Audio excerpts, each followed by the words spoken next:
exactly is the nature of an IED, you know, and then how people should treat IEDs, you know. Please tell them what IED means. Improvised explosive.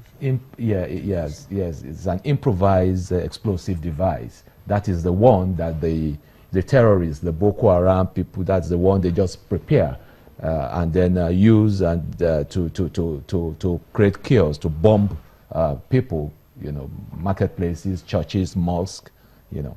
And of course, talking about regulations too, you know, we are in a situation whereby anybody will just go into any shop, you know, and buy the chemical and then go into the backyard or their kitchen and prepare these chemicals. We are aware that, of course, these chemicals are used for other things other than Normal industrial.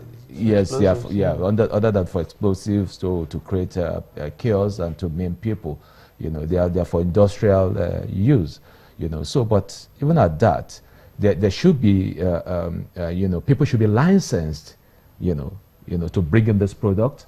They should be licensed to sell this product, you know. And then when you are buying this product, you know, the individual that is buying this product, you know, should be given, you know, a receipt or registered, you know, so that. I'm sure a lot of this can be gotten in some clandestine markets.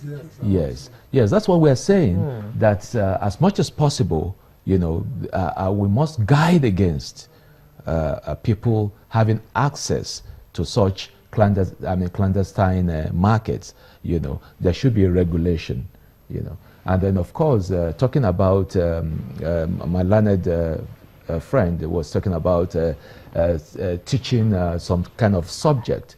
But I think we should go back to the civics, because, you know, the civics, it teaches morals, it teaches respect for constituted authorities, it teaches respect for elders. Your duty to your country. Your duty to your country. So that is what the civics teaches. So I think we should, you know, go back to that. And then it should be a compulsory, you know, curriculum, you know, in our educational system, especially at all levels. At all levels. At all levels. It doesn't just stop, you know, because you graduate, you know, because I mean, as a kindergarten child, there's a level to which you can, can perceive and understand this, and then you graduate into primary, and then secondary, and even tertiary, you know.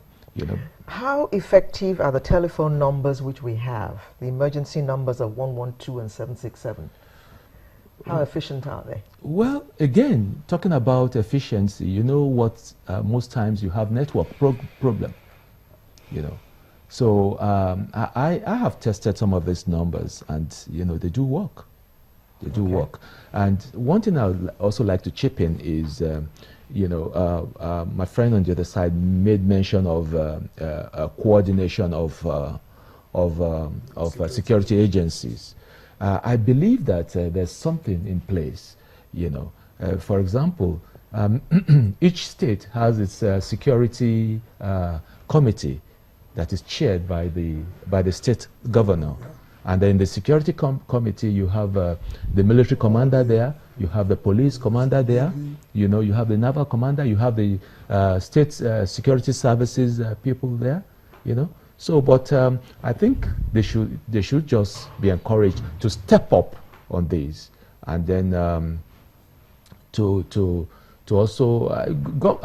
Even outside the shores of this country, there's always, whether you like it or not, even in the Western world, there's rivalry, you know, among the security agencies, with each one trying to outperform or trying to show that they're better than the other. But there's usually a central point where they all meet. There is a central point. Before you ask it, let me just, a few years ago, Professor Patu told me, coined a word for what we're talking about now. They should not be competing. There should be a competition between them. So cooperating and competing at the same time. But they should not let the competition overshadow the cooperation, because it's all for the general good at the end of the day. Well, professionally, what we are talking about is all this kind of thing is removed when we get into interagency processes, because what causes that competition is agencies find themselves working together in time of crisis. Now they find it difficult to define who is the lead agency. Take, for example, if it happens here in Lagos State, the police is in charge of internal security. That is their mandate by constitution. Okay, you have the fire service, you have the NEMA, emergency response. You have the state emergency response. Exactly. You now have the other agencies like the Army, Navy, Police, and nobody seems to know who is in charge. Okay, but when in an interagency process, they all learn this together. They now begin to learn who is the lead agency in a time of crisis. Well, hold on. If I may come in, yes. Let me just ask, because from information in other climes, they have some agencies handling, when it comes to a kidnap situation, there's a particular agency in charge. Every other person is subsumed under that agency. Yes. Is it a question of proper role description for the agency? Exactly, and that's why I'm talking about having an architecture. It's a difference from the normal security meetings. They all sit down when they have never learned to work together in a time of crisis. Even if there's no crisis? Yes, yes, of course, because we normally say we train in peacetime, we sweat in peacetime to bleed less in war. Yeah. So if in the peacetime, when there is no problem, we simulate exercises where there are joint operations, where various agencies that are likely stakeholders, when an issue comes up, they learn to work together, and then we diminish this rivalry and bring out the synergy of efforts.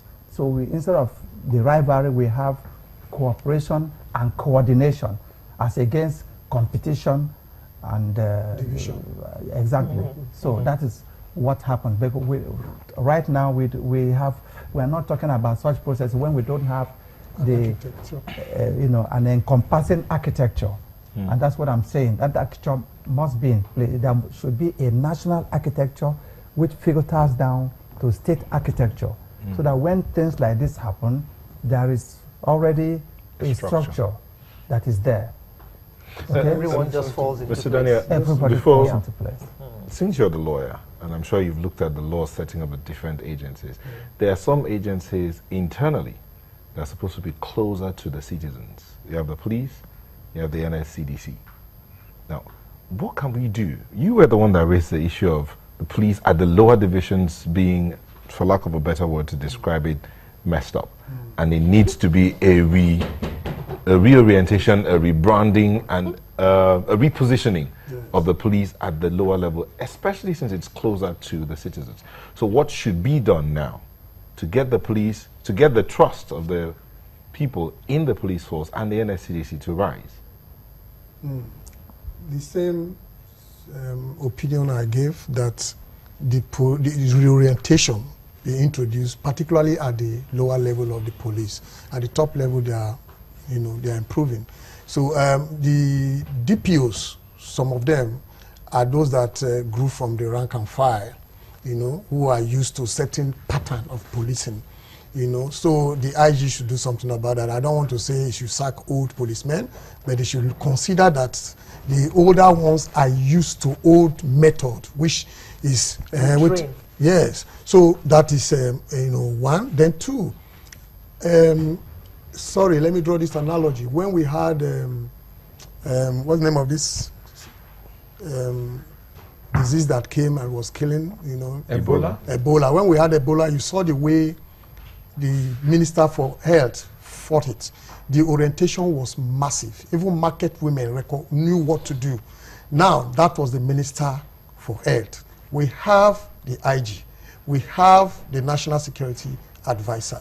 What are they doing? They should introduce similar mass orientation. Make everybody to know this thing. What should I do in times of emergency? What should I do if I notice suspicious movement. What should I do?